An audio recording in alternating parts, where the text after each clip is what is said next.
Hola, solo estoy aquí rápidamente para anunciarte y recordarte que nos cambiamos el nombre a La Posada del Mago. Este cambio ya lo pueden ver tanto en Instagram como en Spotify como en todas nuestras redes que les compartimos. Entonces, si nos ven con un nombre diferente, no se espanten. Pues bueno, ya tenemos ahí un video también colgado en el canal de YouTube que lo explica más a fondo. Pero solo para recordártelo y que nos sigas apoyando, todo va a seguir igual. Solo fue un cambio de nombre y pues nada. Ahora sí, ya te dejamos con el episodio de hoy. Espero que lo disfrutes mucho. Ahí nos dejas un bonito comentario de qué te pareció.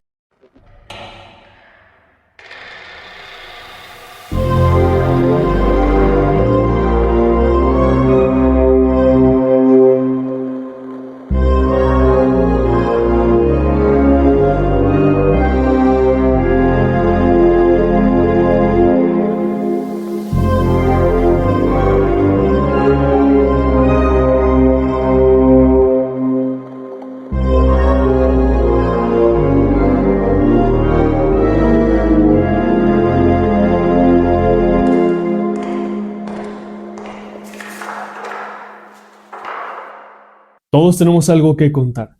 No importa qué tan reservado seas, siempre habrá un tema, un suceso, una historia, un sentimiento que tienes ganas de compartir con alguien. Todos tenemos algo que contar y en esta ocasión hablaremos de algo un poco más mundano. Algo donde no nos complicaremos tanto la existencia y hablaremos de cómo surgen grandes relatos que hoy en día son clásicos. Y contaremos un poquito de las manos creadoras de tales historias. Hoy hablaremos de la inspiración de los escritores de vampiros más famosos. Hola, bienvenido a Caso 65, me presento, yo soy Raihar y a mi lado se encuentra mi fiel colega. Hola, soy Javier y como siempre, ponte cómodo que vamos a comenzar. Perfecto. La verdad no sabía bien qué ruta o qué camino se iba a seguir en este episodio porque mientras estaba haciendo la investigación todo tomó un rumbo muy extraño y como que ¿Cuándo no? se iban haciendo muy variados los temas, pero creo que encontré una manera de acomodarlos para que conociéramos la inspiración de varios autores que hoy en día son muy reconocidos y que nos han brindado obras, en especial de terror, pero pues obras magníficas a fin de cuentas. Claro. Por eso vamos a englobar todo como la inspiración de los autores de horror hacia los vampiros. Entonces, si les gusta leer y quieren ampliar la visión de estos extraños seres de la noche, quédense porque vamos a hablar de muchos autores que popularizaron lo que conocemos hoy en día de los vampiros de ficción. Ok. Y bueno, creo que esta pregunta ya te la había hecho alguna vez, pero la repito porque creo que va de acuerdo con el programa. ¿Y a ti te gustan los vampiros? ¿Y qué piensas en sí de las historias de vampiros? Desde las historias antiguas como Drácula hasta algo más actual como Crepúsculo, por ejemplo. Tal cual como en sí de la historia, como de este enamoramiento tal vez hacia este ser de la noche, todo este tipo de cosas que engloban la historia en general, no tanto el vampiro. ¿Qué piensas de todo esto? Bueno, la pregunta original, que si me gustan o no. Sí, me gustan los vampiros bastante. Siento que todo esto del enamoramiento o no creo que sea único y exclusivo de las películas recientes de Crepúsculo, precisamente. Siento que viene desde antes, porque creo que tocábamos el tema en el capítulo de los vampiros, de que tienen esta presencia, esta apariencia como de alta alcurnia, muy formales, bien vestidos y todo eso. Entonces me imagino que esto atrae a muchas personas, igual tanto hombres como mujeres, porque pues los vampiros no discriminan. Sí, claro, son bien rencorosos. Exactamente. Entonces, siento que esto esto contribuye, mejor dicho, a que las personas se enamoren de estos seres. Obviamente sin saber que son vampiros, ¿no? Pero pues como tal, por la apariencia que tienen. Sí, y como dices, bueno, si es como de historias de antes o no es original de las historias actuales, que digo, tal vez del 2000 y algo para acá, pero aún así son historias modernas, si lo podemos ver así, porque pues bueno, esto de los vampiros lleva ya siglos existiendo, al menos en la literatura. Sí. Y pues bueno, sinceramente creo que hoy en día sí vivimos una visión muy radical de lo que en principio se tenía pensado de los vampiros. Pues al inicio, como platicábamos en ese episodio, Se decía que su objetivo era robar sangre para entidades demoníacas y bueno, hoy ha evolucionado a esta parte tabú de romances con lo prohibido, con lo malvado, con esta parte que es ajena al ser humano, pero que es al mal a fin de cuentas. Sí, y si bien no se deja de lado esta parte de la sangre, de consumir sangre, se deja un poquito de lado. O sea, Sí, se centran en otras cosas. sí, o sea, como que sí mencionan que es algo demoníaco, pero realmente no se profundiza mucho como tal vez en un inicio los relatos lo hacían, pero tal vez desde Drácula se ha dado un giro de 360 grados donde volvemos a un mismo punto, regresamos a quedarnos parados donde mismo, en el mismo sitio de romance y vampiros guapos, pero donde las características tanto físicas como su función en la sociedad han cambiado. En esta vuelta completa que va desde Drácula, ya se añade el toque de apariencia juvenil moderna, batallas contra hombres lobo, vampiros volviendo a la sociedad, siendo parte pues, de la misma, etcétera. Si bien ya lo hablamos en el episodio pasado, y como ahora los tenemos con esta visión de elegantes criaturas de la noche, pues ahora toca hablar de cómo los autores usaban esta figura del vampiro para dar un mensaje o dejar su huella en la literatura.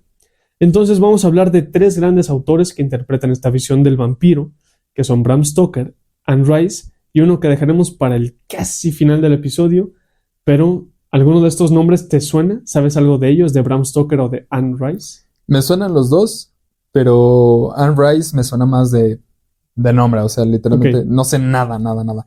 Y Bram Stoker, lo único que sé es que él hizo como el inicio de los vampiros, al menos en la literatura y en las películas, porque de su libro se basaron para hacer la película de Drácula. Uh-huh. Entonces, lo que conocemos hoy en día como vampiros, así de castillos y todo eso, me parece que es de Bram Stoker.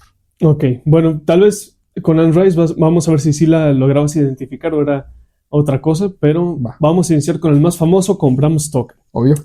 Empecemos con esta figura central de los autores, que bueno, es alguien legendario ya ahora reconocido, el Bram Stoker, que como bien tú mencionabas, ha dejado el molde perfecto de lo que es un vampiro en cada una de las características que van desde su comportamiento, la vestimenta, hasta incluso los rasgos físicos, pero la parte, creo yo, más importante de su visión viene de la vida misma de Bram Stoker, no tanto de los relatos de vampiros. Ok.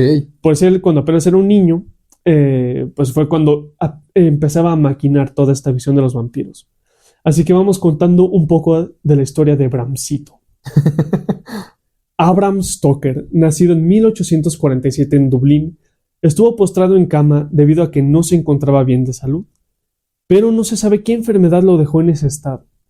Así duró hasta que contó con la edad de 8 años, siempre acompañado por su madre, quien le leía historias de fantasía y de terror. Cuentos que iban desde encuentros con hadas y trolls hasta monstruos de leyenda, del folclore seguramente, de Irlanda, de Sí, Dublín. claro.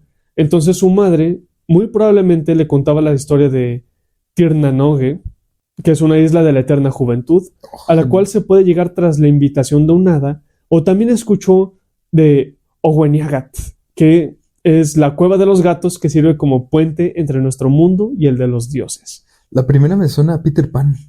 Probablemente algo de ese estilo. Sí, porque inmortal. Porque es la invitación de un hada. Exactamente. Esto. Fíjate, no lo había pensado hasta ahorita que lo mencionaste. Sí, es parecido, ¿no? Eterna Juventud. Sí, a mí me sonó más como esta de la película de Spiderwick. Donde sí. También creo que llegaba el señor, que era el tatarabuelo o algo así. Sí, era su tatarabuelo. Entonces, pues sí, era Eterna Juventud porque, bueno, el señor era viejito, pero ahí ya nunca moría durante unos años. Y creo que también las hadas eran las que te retenían. Sí. Entonces, más o menos por ahí iba yo, pero sí, cierto. De Peter Pan no me acordé hasta ahorita. Pero bueno, volviendo a la inspiración de Bram Stoker, seguramente tras escuchar tantas leyendas de un país tan rico en cultura como lo es Irlanda, yo creo que tuvo una inspiración de sobra para él mismo querer escribir cuentos inclinados hacia la fantasía. Yo creo que aquí empezó la inspiración de quiero escribir algo de fantasía. Sí, definitivamente.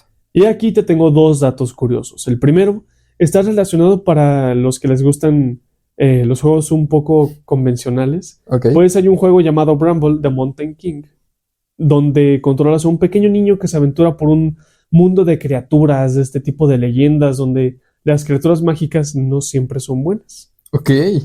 No está tal cual basado en la cultura irlandesa, creo que es más tipo nórdica, pero sin entrar en los dioses o lo que se conoce popularmente, pero sí es más como por esos lados. Ok.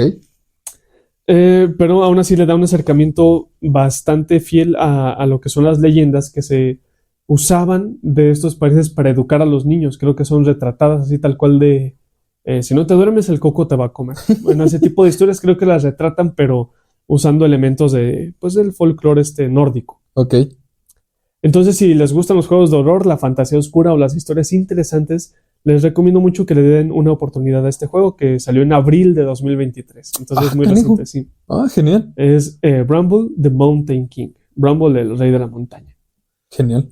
Y como segundo dato curioso, no se dice realmente cuál fue la enfermedad que tuvo el pequeño Bramcito en cama durante tantos años, pero busqué las enfermedades de esa época y resulta que Irlanda, justamente en el año en que nació Bram, pasaba por la gran hambruna que se dio cuando los cultivos de papas, que era el sustento de todos los campesinos de esa época, Sí.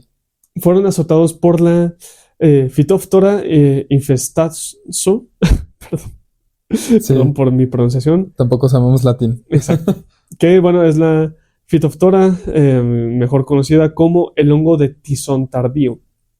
Esta plaga acabó con los cultivos de papas y se dio esta gran hambruna, lo que provoca la muerte de miles de personas y probablemente los orilló a comer cosas en mal estado, esto incluyendo el agua, porque pues era con la que lavaban, no, pues sí, el agua, digamos ya normal a la que tenían acceso, pues igual estaba infestada. Sí. Y bueno, solo es una teoría que no creo que sea muy original, pero de esto no busqué nada, es una teoría que hice yo en base a estas búsquedas. Ok. Pero esto probablemente le provocó el tifus y o cólera al pequeño Bram Stoker. Lo menciono como dato curioso porque me da risa pensar que gracias a unas simples papas echadas a perder se pudo crear al gran Drácula que hoy conocemos hoy en día. Me hace gracia el efecto mariposa de batallas irlandesas, que son de católicos contra ingleses protestantes, que fueron los que dividieron la tierra del cultivo, y por eso los irlandeses se limitaban a cosechar papas, que era la base de su dieta. Entonces, cuando la plaga azota el único sustento de su dieta, pues bueno, provoca enfermedades, la sociedad irlandesa está muy enferma y un niño cae postrado en cama. El niño escucha historias de fantasía diario para poder soportar estar en cama todo el día. Entonces el niño crece y crea a Drácula inspirando por los cuentos que escuchaba de su madre, y así nace el vampiro más icónico desde el siglo XX. ¡Oh! Bueno. Si lo pones así, sí, da mucha risa y también me parece increíble el efecto mariposa de unas papas. Claro, imagínate que ahorita, esta famosa marca de papas, ¿no? Bueno, yo creo que si lo decimos no hay problema, pero imagínate que te comas una sabrita echada a perder y ya después seas el autor más famoso del siglo XX. Exactamente. Estaría interesante. No inventes. ¿Cómo ves este primer acercamiento a Bram, el efecto mariposa? ¿Crees que tenga sentido o crees que le estamos dando mucha importancia a unas papas? No, yo creo que tiene total sentido porque es como dices, o sea, a lo mejor la historia del autor inicia en que hasta los 8 años estaba postrado en cama, pero el por qué estuvo postrado en cama me parece igual de importante como la obra en sí. Porque es que sin esas papas, bueno, que no hubo, pero si no hubiera esa hambruna, si no hubiera estado esta plaga que se come los cultivos, no se hubieran infectado a las personas, no hubiera nacido pues mal Bram Stoker. Es que todo tiene que ver. Exacto, sí, me pareció muy curioso. Imagínate que hubiera sido un niño feliz que jugaba y por eso no se le despertó la imaginación y hubiera sido pues cualquier otra cosa menos escritor. Bueno, ¿te imaginas un mundo sin vampiros? Sería interesante que tal vez lo predominante sea alguna otra criatura. O sea, imagínate que fueran, pues sí, o sea, hoy en día ya es un gran referente literario. Sí. Porque pues muchas de las historias que salen de medios más modernos, como lo fue Wattpad en su momento, por ejemplo, todas eran inclinadas a vampiros. Sí. Y es algo pues muy diferente. Imagínate que todo se hubiera ido a zombies, o sea, no sé, como que los pusiéramos en el altar de los vampiros. Sí se me hace algo inimaginable, porque Exacto. los vampiros tienen mucha presencia, tienen mucha, ¿cómo has dicho? Mucho porte. Sí. Para dar todo este tipo de historias, entonces sería muy interesante. Es que esto ya forma parte de la cultura popular mundial, no solo de una región. en todo el mundo hay referencias vampíricas y de vampiros. Entonces, vivir en un mundo sin estos seres, como dices, me parece algo inimaginable. Imagínate que hubiera cosas que nada que ver, que por esa inspiración cambiaron. Exacto. O sea, imagínate que en lugar de... si en lugar de castillos ahora todo sea como cúpulas, algo así más como tipo indio no sé, por los jeans, por ejemplo. Ajá. Sería interesante, muy, muy interesante cómo, pues sí, cómo todo va avanzando. No existiría Crepúsculo. No existe. Para bien o para mal de algunas personas. Claro. Pero bueno, siguiendo con la historia de Bram, este creció con la oportunidad de ir a un colegio y obtuvo un puesto como funcionario público para el gobierno irlandés, claro. Y en estas épocas se hace aficionado a la poesía, teatro y también autores como Wilkie Collins, que fue un novelista y dramaturgo, con su novela epistolar famosa, que es La Dama de Blanco. Y las novelas epistolares son las que se cuentan, que son por medio de cartas. Ok. Que es toda la historia, pero como de, nos encontramos esta carta y empiezan a leer la carta y es como toda la historia. Órale. Lo que hoy en día serían los found footage, ¿no? ¡Ah, cierto! Los found footage. Así, esta carta fue encontrada... ¡Guau! En un bosque. Es cierto. Esas son las novelas epistolares. También otra inspiración fue Edgar Allan Poe y bueno, gracias a sus constantes visitas al teatro, logró hacerse amigo de un actor protagonista de varias obras que el nombre de este actor es John Henry Brodribb, pero con su nombre artístico es Henry Irving. Ok. Sería una figura importante y controversial para Bram y puede que una figura de gran peso para el tono de la novela. Y aquí es donde empieza lo bueno y jugoso de este chisme. Drácula se publica en 1897, pero el autor tardó 7 años en escribirla, por lo que para 1890 ya tenía estas ideas escritas. Se empieza con la idea del personaje y hay escritos en los cuales se habla de las habilidades de Drácula. Por ejemplo, en un principio se tenía planeado que este ser influye en la mente de los demás para cometer actos malignos o eliminar los buenos pensamientos. Caminaba entre la niebla, tenía visión nocturna, era insensible ante la música, por lo que no le provocaba emoción alguna a la música. Sí. No se le podía retratar o pintar, no se le podía fotografiar y no se ve su reflejo y no bebe o come alimentos como cualquier otro humano lo haría. Ok.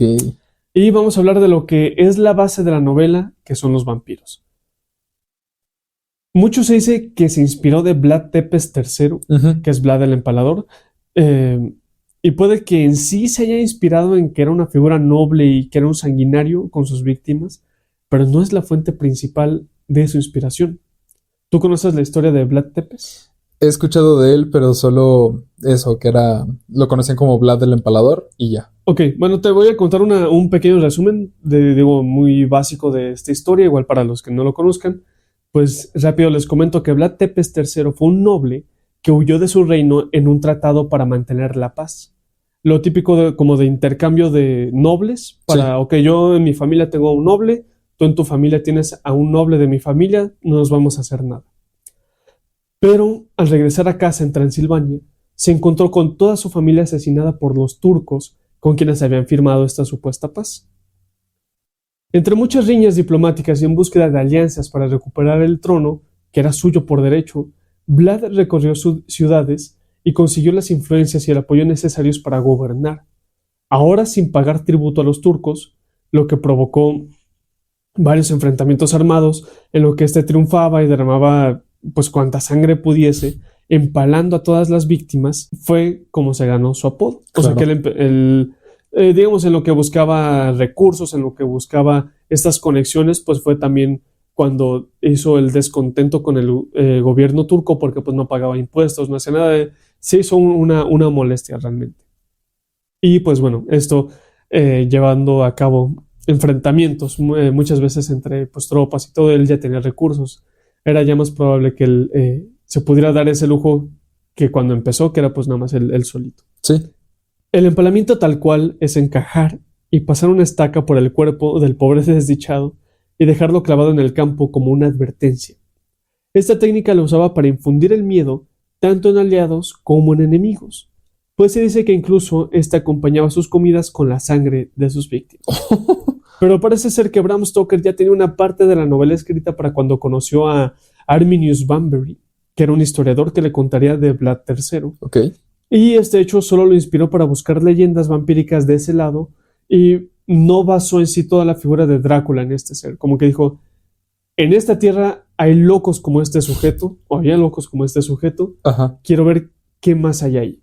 Eso fue la inspiración de Vlad Tepes. Ok. O bueno, al menos lo que yo puedo decir que se inspiró, porque realmente no hay mucho de la figura de la historia, intercambio de reinos, no hay mucho en la figura del Drácula. Simplemente le dio esa inspiración para buscar más. Exacto. La apariencia física de Drácula parece ser inspirada por este amigo suyo, que es Henry Irving. Ok. Alguien a quien, claro, él admiraba mucho. Y esto se sabe porque incluso escribió una novela. Bram Stoker escribió una novela donde expresaba todo lo que compartió con Irving. Recordemos que ellos se conocieron por el teatro y el medio actoral. Tanto así se vieron influenciados por este medio que Bram trabajó como crítico de obras y se hizo socio de las compañías actorales junto a Irving, lo que les valió muchos viajes por Norteamérica e Inglaterra. Claro. De hecho, se dice que la vida de Bram Stoker fue demasiado común para alguien de la época. Era alguien que pudo formar una familia, mantener un trabajo en el gobierno irlandés. Y realmente nunca fue alguien que se viera tan galardonado por sus trabajos de escritura. Él ya había publicado varios libros. Entonces, como que eso pasó a un segundo o tercer plano. Él nunca fue reconocido por ese trabajo en vida. Bram Stoker se casó con Florence Balcom, que hay como otro pequeño chisme envuelto. Ok. Pues ella antes fue novia de Oscar Wilde, Ok. el escritor de Dorian Gray, por Sí. ejemplo. Él también irlandés. Y Bram Stoker tuvo un hijo con Balcom llamado Irving Noel Thornley Stoker. Pero todo lo que les he platicado de la novela de las memorias de los viajes con Irving y el hecho de que su hijo lleve este nombre también fue por lo que se creó la suposición de que Bram Stoker era un homosexual reprimido y por esto se libera en sus novelas todo este morbo que en la época victoriana era tan rechazado y prohibido, pero anhelado. Sí. Pero así como todo lo que es rechazado y prohibido, pues bueno, también se podía encontrar muy comúnmente gente que buscara eso. Sí. Entonces, pues también se relata mucho de que Bram junto a Irving acostumbraban ir a burdeles y a encuentros íntimos con señoritas en sus giras por Norteamérica. Oh, no. Ya teniendo hijo y todo. Sí, yo creo que sí era muy, muy común. Y no solo con señoritas. Sí, no, claro, por eso O te digo sea, que se iban los dos juntos, entonces decían, bueno, pues estos dos que fueron a hacer. exactamente. Entonces podemos decir que la más grande inspiración de Bram Stoker para crear a Drácula fueron las historias y leyendas de Irlanda, los relatos vampíricos de Europa del Este, como esta novela corta de Carmilla, y también escritos como La Dama de Blanco, de donde surge su forma de escribir, que es contar la historia mediante cartas, porque así es también la obra de Drácula. Todo se cuenta mediante cartas de la persona que va a visitar el castillo de Drácula. Ok. Pero eso solo nos da el ambiente, el contexto. En sí, la inspiración de las características físicas de Drácula surgen de su amigo Irving, de quien se dice que tenía un crush, y toda la historia basada en el deseo, libertinaje, descontrol y la locura de la sexualidad sin alguna barrera. Se da gracias a que era algo prohibido en la época y reprimido por este autor. Bram Stoker murió el 20 de abril de 1912, justamente el día en que se hunde el Titanic. Algunos dicen que fue un derrame cerebral, pero también se cree que fue por la sífilis, gracias a sus visitas exóticas junto a Irving en estos encuentros casuales en sus giras. Dios mío. Murió sin reconocimiento por los libros publicados y prácticamente solo se le mencionó en una página del periódico de esa mañana, en los obituarios. Ok. ¿Qué te pareció la fuente de inspiración y la historia de Bramcito? Pues la historia de Bram me parece como la de muchos otros personajes históricos, que si bien no se les da el reconocimiento en su momento, después ya es como, ay, esta persona era genial en lo que hacía y demás, ¿no? Pero ya una vez muerto. Y tampoco es algo como muy confirmado o que esté 100% confirmado. Ajá. Que la imagen de Drácula sea por su amigo Irving. O sea, estaba mucho con él, era con el que más pasaba el tiempo, entonces puede que sí. Pero Yo le voy a que sí. Y a que pues hacían más cosas que estar con señoritas, ¿no? Porque como dices, en ese momento estaba tan reprimido que a muchos les llamaba la atención. Y sobre todo en la época victoriana había muchos códigos tal cual escritos, no como ahora que es un código hablado o es una Ajá. moralidad hablada. Antes realmente había códigos de vestimenta, había códigos de cómo comportarse en sociedad o cómo el hombre moderno, de si quería ser reconocido en sociedad, debía de comportarse de una manera. Entonces romper con todo esto era algo anhelado, tal vez por los que siempre lo tuvieron. Entonces era, pues sí, era común gente que lo quisiera experimentar por Sí, primera pues vez. era vivir. Y a mí, fíjate que lo que se me hace curioso es que él no parece haber sufrido como los otros artistas que mencionas, no sé, como Van Gogh, que fue pobre y todo. O sea, este es Bram Stoker, fue alguien perfectamente normal, parecía que nunca le faltó dinero o algo de esta índole, ya pues digamos, fuera de que estuvo en cama postrado, pues no se ve que tuvo mayores dificultades, Ujú. pero como algo tan X y normal sin chiste como tú mencionas, hoy en día ha repercutido tanto en la sociedad que yo creo que él se sorprendería de todo lo que hizo. Si Sí, estuviera en vida, se sorprendería de todo lo que influyó en la sociedad actual. definitivamente. O sea, uno nunca piensa, espera, pero nunca piensa el impacto que va a tener lo que está creando, y menos un escritor.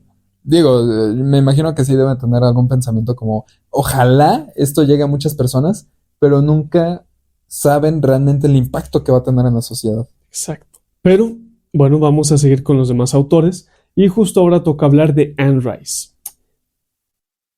Y lo que decíamos, ¿no? Claro, Bram Stoker murió sin reconocimiento, pero su obra impactó a miles de nuevos escritores que quieren seguir la rama de los vampiros y todo el contexto que los puede rodear.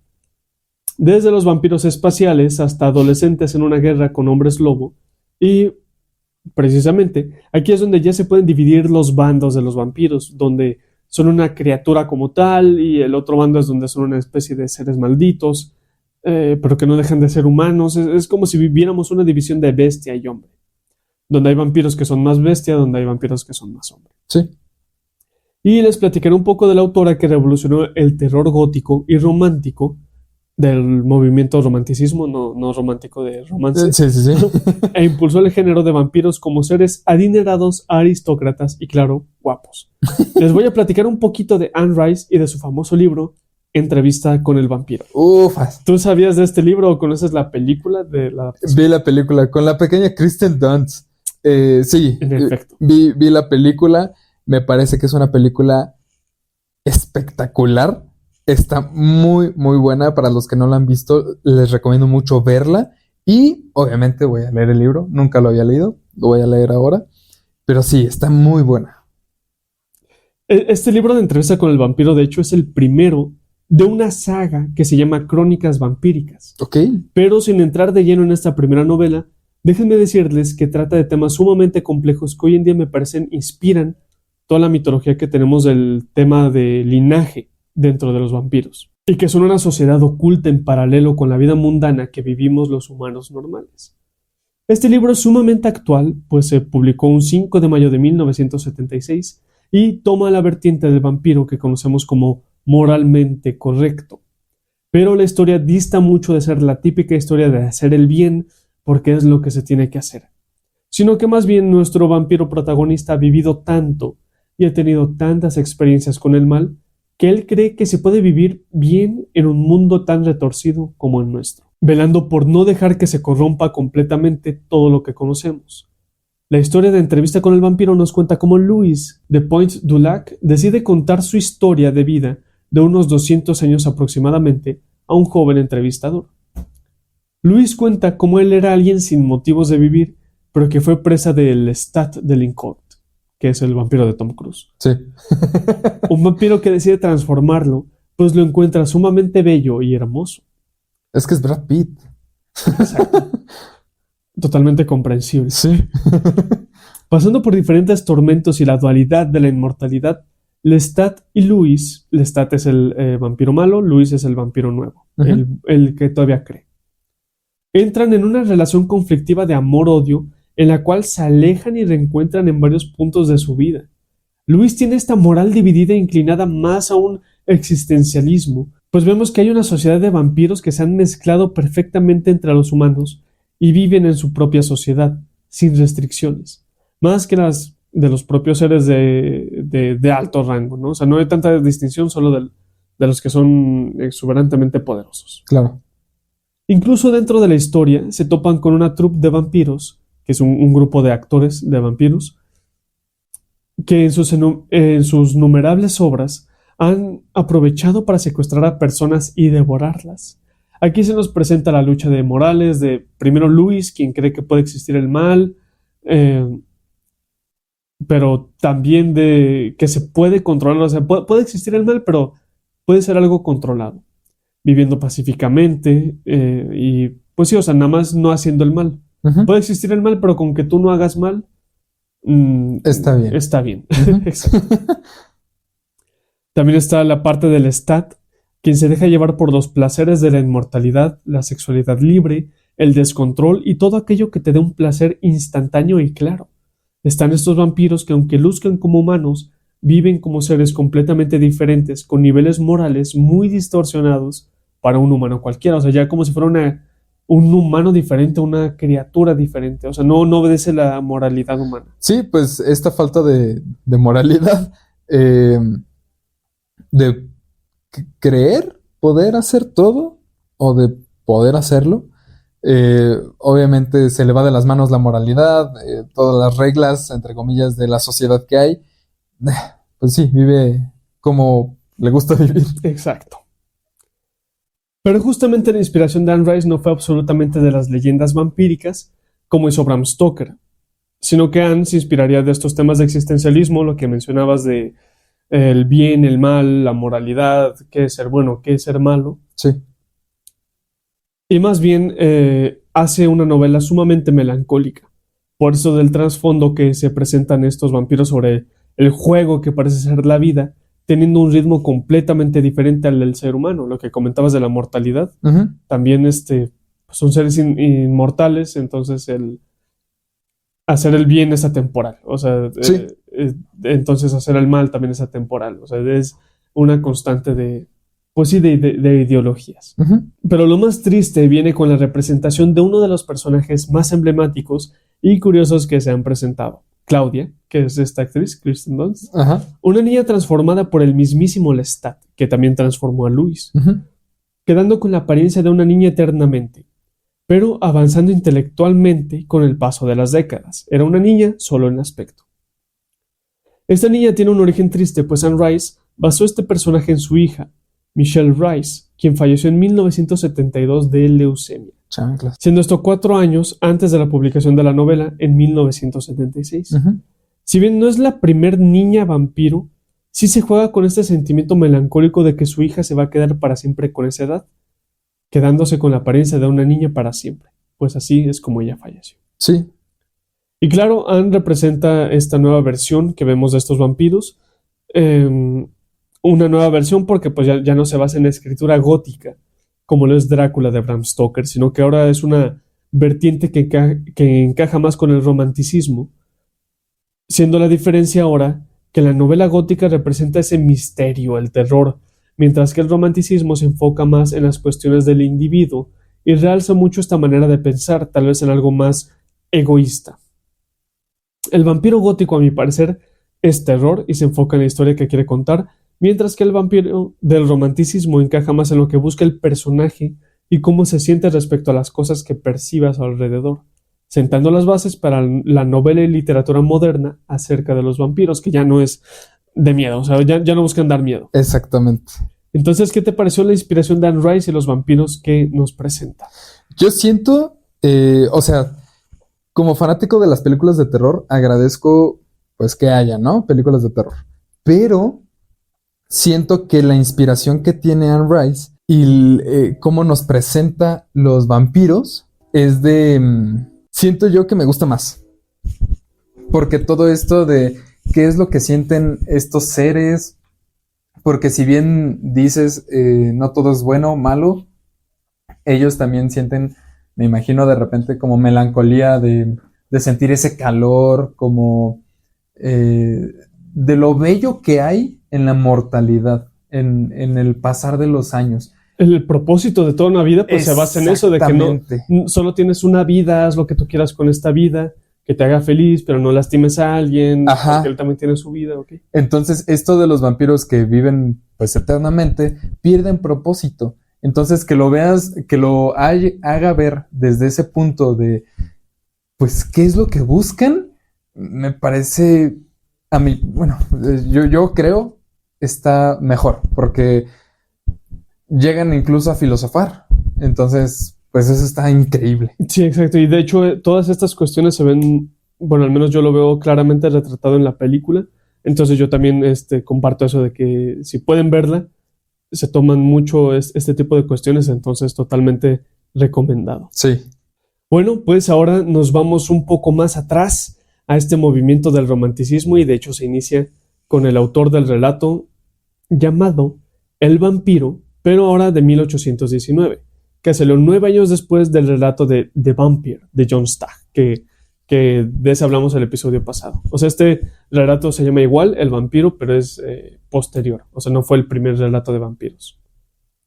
Pero ahora este autor es John William Polidori, el autor sorpresa que les tengo, que escribe la historia de Aubrey. Y seguramente este nombre no les suena, pero su historia va a ser algo que les va a encantar. Es como un easter egg. Ok. Entonces recordemos, John William Polidori escribe la historia de Aubrey. Aubrey es un joven de Inglaterra que se hace amigo de Lord Ruthven, un hombre que pertenece a la alta sociedad londinense y con quien viaja y tiene aventuras en estos países. Pero algo raro pasa acerca de Lord Ruthven, pues este ser seduce a una mujer joven y se separan, siendo que así como de que mejor me voy con esta chava, ya nos separamos en el viaje. Claro. Dejando así a Aubrey la oportunidad de enamorarse también de una joven que era hija de un posadero. Esta chica le cuenta a Aubrey la leyenda de que hay un vampiro rondando y justo cuando llega Lord Ruthven, ella muere y tiene marcas de asesinato de un vampiro. Y bueno, Aubrey no conecta que es muy sospechosa la aparición de Lord Ruthven con este asesino de la noche, entonces vuelven a viajar juntos y son atacados por unos bandidos y quedan malheridos. Dejando casi muerto a Lord Ruthven, quien hace prometer a Aubrey que no dirá nada de cómo murió por 1 año y 1 noche. O sea, le dijo, estos bandidos me dejaron muy herido, seguramente voy a morir, pero no le digas a nadie que morí, no digas a nadie cómo morí en 1 año y 1 noche. Entonces, un tiempo después, curiosamente, se vuelven a encontrar estos dos en Londres. Y Aubrey ahora sí se da cuenta de que es un vampiro porque pues obviamente lo ve vivo. Ajá, sí. Exacto. Pero sigue manteniendo el juramento que le recordó Lord Ruthven y guarda el secreto de que éste una vez murió. Pero este último a su vez, Lord Ruthven, se enamora de la hermana de su amigo. Aubrey intenta separarlos porque sabe que su hermana corre peligro ahora que ya ha conectado todos los puntos, el mejor detective de la historia. Claro. Y manda una carta para decirle toda la verdad y romper con su juramento. Va a decirle, voy a romper con mi juramento, hermana, este es un vampiro, aléjate de ahí. Pero no digo más porque el final de esta historia está muy bueno, entonces es algo pues más interesante. Fueron, pues la verdad es que es un relato corto, pero aún así está muy bueno. Ok. Pero algo más interesante fueron las circunstancias que armaron todo este relato de vampiros. Pero antes de pasar a esta gran revelación de cómo se armó este relato, la inspiración, vaya, de este autor, te pregunto, ¿cómo ves esta historia de vampiros? Se dice que aquí empieza a armarse el vampiro moderno, que es elegante, de clase social alta, y con esta aura de amante peligroso y seductor de una forma macabra. ¿Qué te parece? Pues sí, justamente siento que es como el inicio de lo que conocemos hoy en día como vampiro, el seductor, como de opulencia, elegante. Porque, por ejemplo, si no me hubieras dicho que fue escrito en 1819, yo podría decir, es de un autor reciente, ¿no? Entonces, me parece muy, muy sorprendente que desde esa época esté formado ya el aspecto de un vampiro. Y que se siga la misma secuencia, ¿no? O sea, Exacto, que a lo mejor varían algunas cosas entre autores, pero siempre es lo mismo. O sea, estas características que ya mencionamos mucho, claro. siento que me parece sorprendente que regresen a lo mismo. Pues bueno, ahora sí, el dato curioso y gran revelación de este relato de vampiros surge una noche del año que fue conocido como el año sin verano, el año de la pobreza, el año del verano que nunca fue. Y esto fue gracias a un invierno volcánico provocado por las cenizas de los volcanes en erupción que no permitían el paso de los rayos del sol. Este año fue catalogado como la última gran crisis de supervivencia, casi como una glaciación, por ejemplo. Sí. Fue la última gran crisis de supervivencia y fue el año más frío registrado en Europa entre los años 1766 y el año 2000. Pero aparte de ser escrita en un año con un nombre macabroso, también fue concebida en una noche sumamente especial. Viajemos al pasado entonces. Estamos en Villa Diodati, una mansión ubicada en Suiza, una mansión que acostumbraba a ser el lugar de reunión de artistas de todo tipo. Pero en esta noche, de este año sin verano, las inclemencias del tiempo han provocado que los artistas que se encuentran en la mansión desean divertirse, pues solo estaban encerrados en casa, contándose historias de miedo y asustándose, poniendo así un reto. Escribir un relato de terror. El que propone el reto y parece ser el anfitrión es Lord Byron, y los demás participantes son Claire Clairmont, quien resultaba ser amante de Lord Byron. También está Percy Shelley, nuestro queridísimo Polidori, y claro, la hermanastra de Clairmont, que es Mary Godwin, quien se terminaría casando con Percy Shelley y después sería mejor conocida como Mary Shelley. Los únicos que acabaron el relato de esa noche fueron Polidori con su relato del vampiro y Mary Shelley con un casi nada famoso Frankenstein o el moderno Prometeo. ¡No inventes! ¡Guau! La misma noche de este relato del vampiro nacieron dos criaturas legendarias. El vampiro y Frankenstein, así como que de la misma casita donde se quedaron ahí en el reto, ahí surgieron esos dos. ¡Guau! Creo que es un muy buen dato porque por lo general tienen años de diferencia las criaturas y demás, pero estos surgieron la misma noche. Exacto. ¡Wow! ¿Qué te pareció la revelación? ¿Cómo ves que este autor de vampiros compartió el nacimiento de su obra con la aclamada Frankenstein de la gran Mary Shelley? O sea, que... o sea, digo, yo estoy viendo tu reacción, pero... Sí, claro. Pero ¿qué te parece justamente eso? O sea, de que son... Hoy ya los tenemos catalogados como, la momia, el hombre lobo, el vampiro y Frankenstein. Pero aquí sí son hermanitos tal cual estos seres modernos. Son seres hermanos. O sea, a lo mejor no se parecen en nada, pero son seres hermanos, nacieron juntos. A mí me gustó mucho que surgió en el año sin verano, que surgió en una noche de retos de miedo, o sea, muy de, como tú dirías, de alta alcurnia, que es como de, pues estamos aburridos, vamos a hacer relatos porque somos escritores y todo, pero que surgiera de esta manera me gustó mucho. Creo que es más épico el origen, ¿sí? Que hace aún más épica la criatura. Y es que todo era, tenían el ambiente idóneo, porque dices, el año sin verano, en una noche, estos escritores, alta alcurnia, era todo perfecto. Exacto. Y como últimos datos curiosos de este relato, te tengo que, en esta mansión llamada Villa Diodati, fue renombrada así después de que la familia Diodati la comprara. Okay. Esta familia es pariente lejana del traductor Giovanni Diodati, quien también era teólogo y fue el primer traductor de la Biblia al italiano. Sí. El segundo dato curioso es que Polidori basó su escrito en las historias que se leían en esa noche, pero en especial de los relatos de El mundo de los fantasmas, que tiene un escrito de vampiros y fue escrito por Augustin Calmet, un abad, un superior en un monasterio, fallecido en 1757.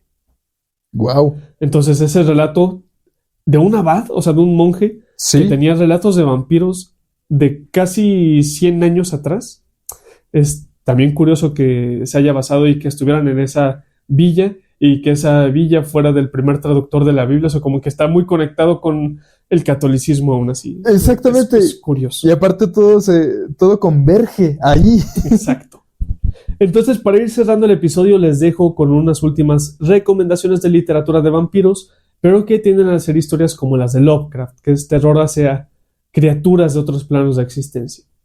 Les recomiendo leer la saga de Crónicas Necrománticas de Brian Lumley, donde se nos cuenta la historia de un nigromante que se enfrenta a invasores de otro plano, vampiros que se comunican a través de un necroscopio. Esta saga se escribió entre los años 1986 y 1991, bastante recientes a mi parecer y que podrían ampliar mucho más las apariciones de nuestros amigos vampiros. Entonces hoy platicamos de Bram Stoker y su obra Drácula.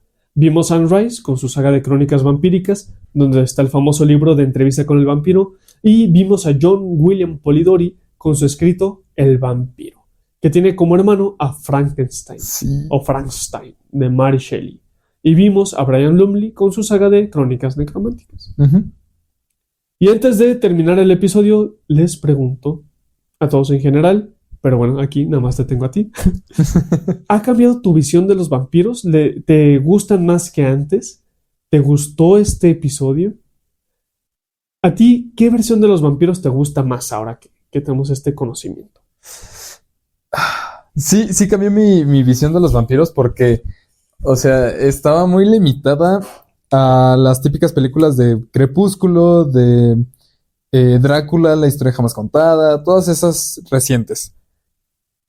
Pero me gusta más al saber que su hermano es Frankenstein. No pueden ver mi reacción, pero es que me parece increíble. Y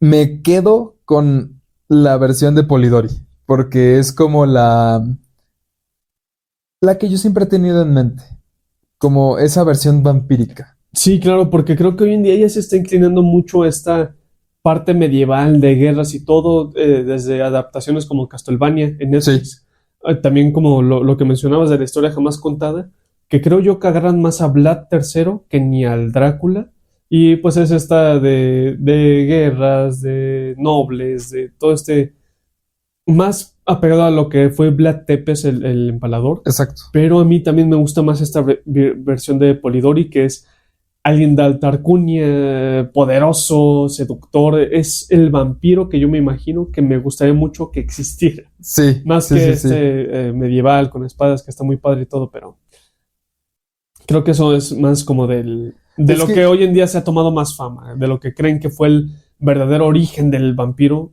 cuando yo creo que relatos así son los que le dan más peso y saborcito a las historias. Exactamente, porque como dices, ahorita le están dando más peso a de donde sacan, entre comillas, la idea del vampiro, pero esta idea que tenemos nosotros del vampiro de seductor, elegante, castillos, siento yo que hace falta una buena adaptación. Literatura obviamente la hay, iniciando desde Polidori, pero cinematográfica, a lo mejor la adaptación que hicieron de Bram Stoker, Ándale. pero pues eso ya es de Bram Stoker, ¿no? Pero una visión anterior siento que hace falta. Sí, creo que hoy en día ya está muy manchada desde Abraham Lincoln, Cazador de Vampiros. Exactamente. Castlevania, todo esto creo que ya está muy regado. Creo que si volviéramos un poco al origen, sería muy buena adaptación de hoy en día. Sí. Pero bueno, este fue nuestro episodio número 22. ¿Qué te pareció este programa? Ayúdanos a compartirlo si crees que vale la pena y si quieres seguir escuchando temas de este estilo. Síguenos en esta plataforma en la que nos estás escuchando ahora mismo y recuerda que a mí me encuentras en Instagram como Reinhard-Ulveblot y si tienes algo interesante que contarme por allá, soy todo oídos. También recordamos que si te gustó el intro y el outro de estos episodios es obra del grandísimo Haures Music, @Haures, HAURS en Instagram, y pues velo a seguir porque la verdad ahorita está sacando demasiados proyectos que también valen mucho la pena, así como estos relatos de Polidori. Chaps, ¿cómo te podemos encontrar a ti para despedir este episodio? ¿Algo que quieras comentar ya para el final? Me quedo extasiado de Frankenstein y los vampiros. Obviamente voy a leer el relato de Polidori. Me quedé con mucha intriga de qué es lo que sigue. Y pues a mí me encuentran en Instagram como chaps-mora. Y pues recordarles que tanto en la cuenta de Raihar como Caso 65 como en la mía, nos pueden mandar un mensajito, sugerirnos algún capítulo si quieren participar con nosotros. Somos todo oídos. Perfecto. Esto fue Caso 65. Si te encuentras con un vampiro, ¿qué entrevista le harías? Nos escuchamos en otro episodio. Hasta luego. Bye. No manches. Son hermanos.